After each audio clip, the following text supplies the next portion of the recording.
Assalamualaikum warahmatullahi wabarakatuh. Berjumpa lagi dengan saya Didik Santoso, calon guru penggerak angkatan 8 dari Kabupaten Banyuwangi. Kali ini saya akan mewawancari dua kepala sekolah tentang pengambilan keputusan dalam menghadapi dilema etika, di mana saya akan mewawancarai kepala sekolah saya sendiri dari lembaga saya dan juga dari kepala sekolah yang lain dari kecamatan saya. Selamat menyaksikan, semoga bermanfaat. Warahmatullahi wabarakatuh, Bu. Waalaikumsalam warahmatullahi wabarakatuh, Pak Didi. Gimana kabarnya hari ini? Alhamdulillah baik. Pak Didi bagaimana? Alhamdulillah baik juga, Bu. Bu, dalam kali ini saya Bu ada kepentingan untuk menanyakan beberapa Bu kasus atau dilema etika yang Ibu pernah alami. Oh iya. Sebelum itu Bu Amsia boleh memperkenalkan diri dulu. Oke. Saya perkenalkan ya, nama saya adalah Humsia SPDI dan saya berdinas di SD 3 Watu Kebo sebagai kepala sekolah di SDN 3 Watu Kebo. Terima kasih Bu. Baik Bu, kedatangan saya untuk wawancara ke Ibu, saya meminta waktunya ke Ibu untuk melakukan wawancara tentang dilema etika yang pernah Ibu alami selama memimpin SDN 3 Watu Kebo. Yang pertama Bu, selama ini bagaimana Anda dapat mengidentifikasi kasus-kasus yang merupakan dilema etika atau rujukan moral, Bu? Oh iya. Kami sendiri melihat dilema pendidikan itu dari segi apa yang saya lihat dulunya, kemudian nanti kalau memang ada permasalahan yang harus dipecahkan bersama, ya nanti kami bisa ngambil keputusannya bersama melalui guru-guru. Iya Bu. Ya. Selanjutnya Bu, selama ini bagaimana jenengan menjalankan pengambilan keputusan di sekolah, terutama untuk kasus-kasus di mana ada dua kepentingan Bu, yang sama-sama benar atau sama-sama mengandung nilai kebajikan. Bagaimana caranya Bu? Yang pertama, saya mengambil langkah dengan cara mengumpulkan teman-teman dulu. Nanti kemudian saya ajukan permasalahan yang ada dilema dalam hal tersebut.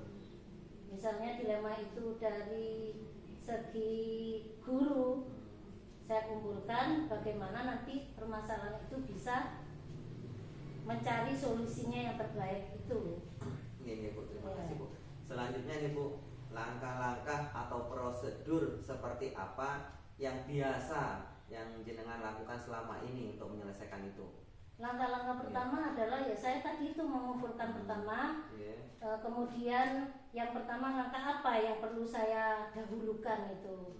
Nanti kalau memang ada beberapa poin yang perlu langkah-langkah itu, kami ambil yang penting dulu dan tidak merugikan kedua belah pihak. Gitu.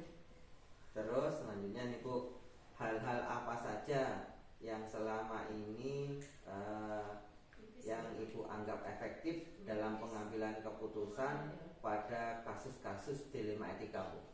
Hal-hal yang efektif saya ambil, yang penting itu yang pertama adalah yang penting tidak merugikan keduanya. Yang pertama itu.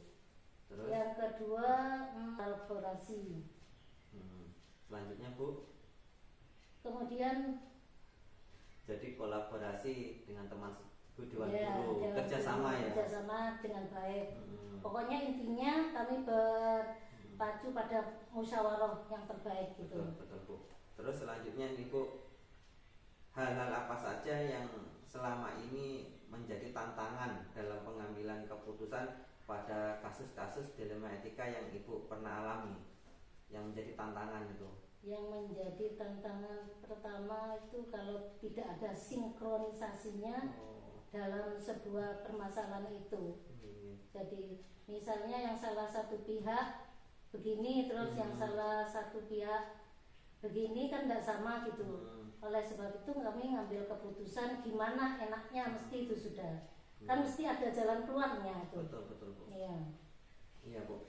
Terus selanjutnya nih Bu, apakah selama ini Ibu memiliki sebuah jadwal tertentu dalam sebuah penyelesaian kasus dilema etika? Apakah Ibu langsung menyelesaikan di tempat atau memiliki jadwal untuk menyelesaikannya, atau bentuk atau prosedur seperti apa yang Anda jalankan itu Bu? Apakah langsung di tempat diselesaikan, apa ada jadwalnya, atau ada prosedur yang lainnya Bu? Kembali lagi ke prosedur pertama itu. Jadi saya kumpulkan dulu guru-guru enaknya itu gimana, prosedur yang tepat Betul. untuk tidak merugikan dua belah pihak itu tadi. Misalnya dengan jadwal jadwal itu tadi rapat, ya itu bisa, dan tidak merugikan kepada satunya itu. Gimana enaknya gitu. Jadi yang pertama saya ambil langkah jadwal itu pertama, yang paling baik. Jadwal untuk mempertemukan. Nah, untuk mempertemukan itu. Kalau sudah ketemu jadwalnya kan kita enak. Betul. Nah, selanjutnya Bu, adakah seseorang atau faktor-faktor apa yang selama ini mempermudah Ibu dalam membantu Ibu sendiri dalam pengambilan keputusan menangani kasus-kasus dilema etika Bu? Mesti ada itu, ya kerjasama itu tadi dengan guru itu sangat baik sekali. Kan karena kadang-kadang pikiran itu mesti ada yang muncul kan nantinya yang terbaik bagaimana itu gitu. Jadi tidak bisa kan untuk ngambil keputusan, takutnya itu tadi salah ngambil keputusan, mesti kami musyawarahkan dulu gitu. Seperti ya Bu, harus musyawarah ya berarti. Ya, itu yang saya utamakan. Betul. Dari semua hal yang telah disampaikan Ibu, pembelajaran apa yang dapat Ibu petik dari pengalaman Ibu dalam mengambil keputusan menangani dilema etika Bu? Gimana? Dari semua hal yang telah kita sampaikan barusan, pembelajaran apa yang dapat Ibu petik dari pengalaman mengambil keputusan dilema etika Bu?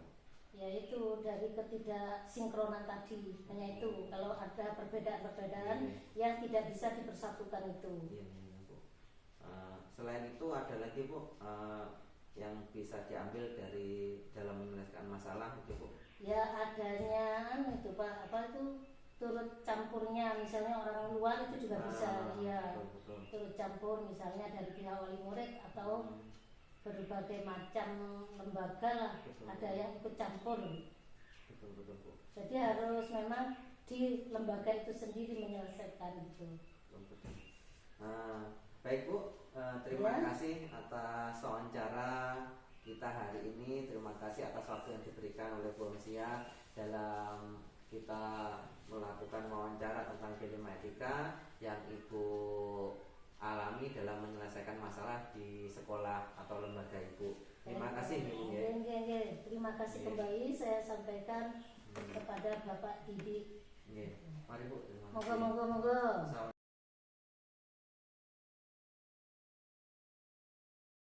Assalamualaikum warahmatullahi wabarakatuh Pak Eko. Waalaikumsalam warahmatullahi wabarakatuh. Gimana kabarnya Pak? Alhamdulillah.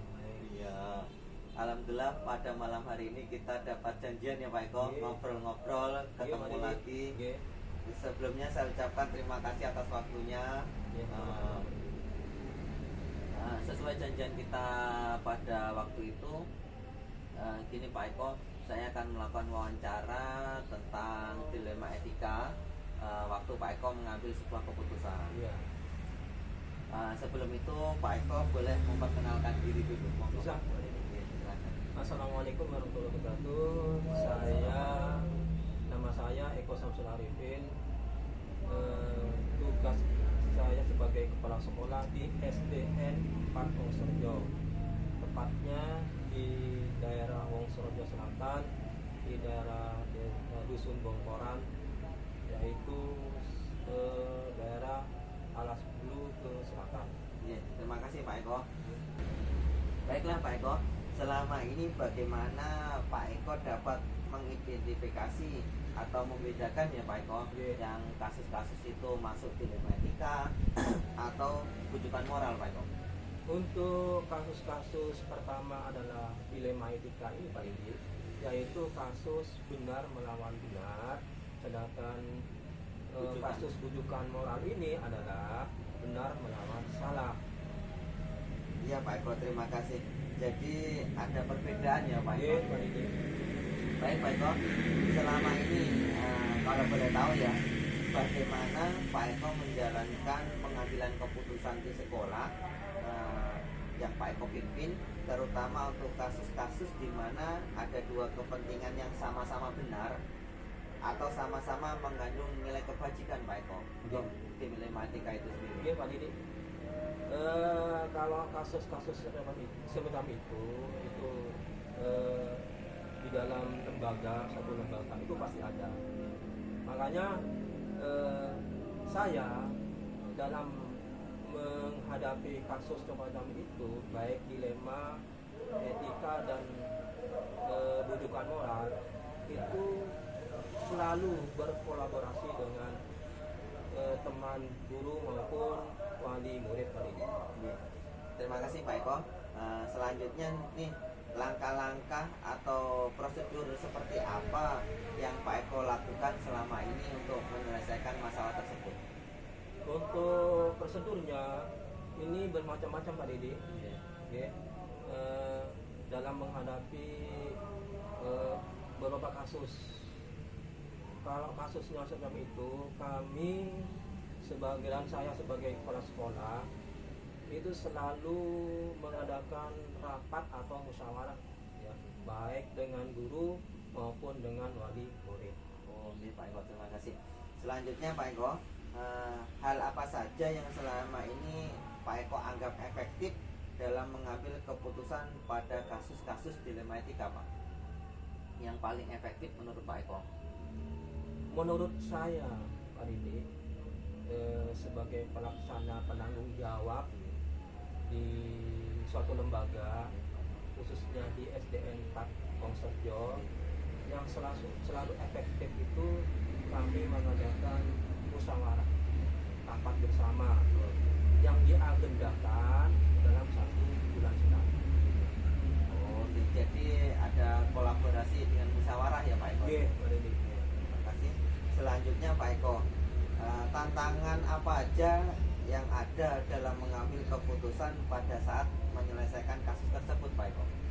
Tantangannya itu gini Pak Didi, kalau kasus sepanjang ini karena kita menghadapi berbagai pihak Pak Didi, itu ya kita harus bijaksana dalam menghadapi suatu keputusan tadi.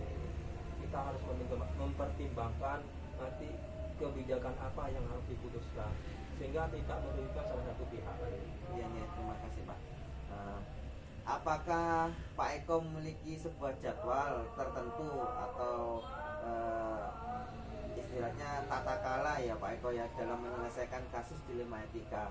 Apakah Pak Eko langsung menyelesaikan di tempat atau memiliki jadwal gitu loh Pak Eko untuk menyelesaikannya sebagai bagian dari prosedur yang Pak Eko sebutkan tadi? Ya Pak Didi, yang saya katakan mulai awal tadi, dalam menghadapi suatu masalah ya, kami mempunyai agenda ya, agenda khusus yang memang itu aturan dari khususnya yaitu SDN kita, SDN saya yaitu SDN 4 Wongsorejo. Agenda itu kalau ada suatu masalah diagendakan dalam 1 bulan kita mengadakan rapat atau musyawarah, baik rapat secara intern guru-guru maupun eksternal ya, dengan komite dan wali murid Pak Didi. Terima kasih Pak. Selanjutnya nih Pak, adakah seseorang atau faktor-faktor apa yang selama ini mempermudah Pak Eko dalam membantu Pak Eko dalam mengambil keputusan dalam kasus-kasus dilema etika Pak, yang membantu Pak Eko ini? Gini Pak Didi, saya kerja di SDN 4 Wongsorejo itu bukan saya saja yang kerja, itu saya dibantu oleh semua rekan-rekan guru sehingga kinerja saya dan semuanya itu bisa lancar. Makanya yang membantu saya dalam menghadapi suatu kasus atau kebijakan itu dari semua pihak guru itu memberikan dukungan atau suatu ulah pendapat kali ini. Sehingga nanti kalau pendapat yang sekiranya itu dianggap positif, ya menemukan suatu jalan keluarnya, itu yang saya pakai. Jadi ada kolaborasi yang solid ya Pak Eko di suatu lembaga tersebut. Selanjutnya Pak Eko, dari semua hal yang kita bicarakan dari awal sampai terakhir ini ya, yang disampaikan tadi, pembelajaran apa yang dapat Pak Eko petik dari pengalaman Pak Eko dalam mengambil keputusan dilema etika, Pak? Pembelajaran saya Pak Dede, misalnya kasus khususnya dilema etika ini, karena saya sebagai kepala sekolah, sehingga dalam mengambil keputusan ya harus bijak Pak Didi. Jadi tidak merugikan satu pihak ya. Karena yang saya hadapi itu banyak pihak Pak Didi, khususnya yaitu insan sesama guru, sehingga nantinya dalam mengambil keputusan saya harusnya tidak merugikan pihak yang lain Pak Didi. Jadi ya Pak Eko, kita dapat mengambil keputusan yang tepat dan bijaksana ya Pak Eko. Baiklah Pak Eko, terima kasih atas sharing-sharingnya dalam Pak Eko menangani kasus dilema etika maupun pojokan moral, dan tentunya apa yang disampaikan oleh Pak Eko juga sangat bermanfaat bagi saya juga. Terima kasih Pak Eko atas waktu yang diberikan. Saya mengucapkan terima kasih banyak yang tak terhingga buat Pak Eko dan juga saya juga ya. Baiklah Pak Eko, saya cukupkan sekian wawancara saya hari ini, dan saya ucapkan terima kasih. Wassalamualaikum warahmatullahi wabarakatuh, Pak. Waalaikumsalam.